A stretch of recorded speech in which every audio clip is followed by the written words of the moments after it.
Bonjour, je suis Philippe Bettinelli, je suis conservateur au service Nouveaux Médias du Musée national d'art moderne, Centre Pompidou. Alors c'est un exercice de commissariat assez singulier que celui du prix Marcel Duchamp qui commence par l'accompagnement des membres de la DIAF dans la sélection des quatre nommés. Ensuite vient une phase d'échange avec chacune et chacun des nommés pour trouver le meilleur projet, celui qui sera le plus à même de les représenter à la fois auprès du grand public et auprès du jury. Et ça, c'est vraiment une des spécificités du prix Marcel Duchamp, que cette double adresse de l'exposition. Ensuite, tout l'enjeu est de trouver la répartition la plus juste, celle qui permettra bien une proposition artistiquement cohérente, fonctionnelle aussi, sur un plan très pratique, tout en garantissant la plus grande égalité pour les quatre nommés. Par ordre alphabétique, nous commençons par Julien Charrière, un artiste franco-suisse qui travaille depuis plus d'une décennie maintenant une pratique artistique dans laquelle la question de l'anthropocène va être au cœur, à partir de méthodes issues notamment des sciences environnementales.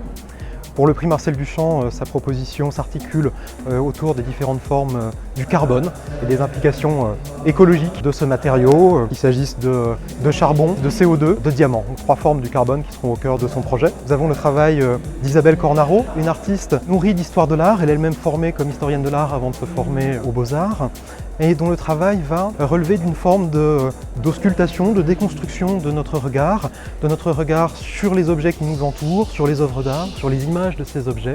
Dans le cadre du prix, elle présente un ensemble d'œuvres qui témoignent de la variété de sa pratique, à partir d'une installation de sa série des paysages, tirée des compositions de paysages classiques du XVIIe siècle, une vidéo d'animation et un film 16 mm transféré sur vidéo, et une peinture murale. On continue avec Julien Creuset.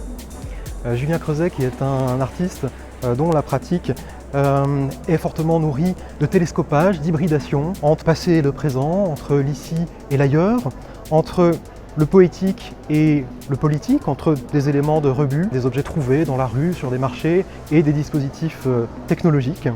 Et à l'occasion du prix Marcel Duchamp, il tire un ensemble de formes, d'ouvrages anciens traitant de l'histoire coloniale, d'illustrations, de gravures représentant des épisodes de cette histoire, qu'il va nouer avec une bibliographie panafricaine subjective d'ouvrages littéraires de l'Afrique et de la diaspora africaine, ainsi qu'avec le son du trompettiste Jacques Courcil, dont il a échantillonné la musique pour produire de nouvelles compositions. Il a écrit et qu'il chante également.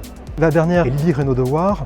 Lily Renaud-Dewar, dont le travail se nourrit d'une histoire des cultures militantes, des cultures alternatives, croisant souvent des luttes et des destins avec des figures aussi variées que Joséphine Baker, Guillaume Dustan, Sun Ra, Fassbinder.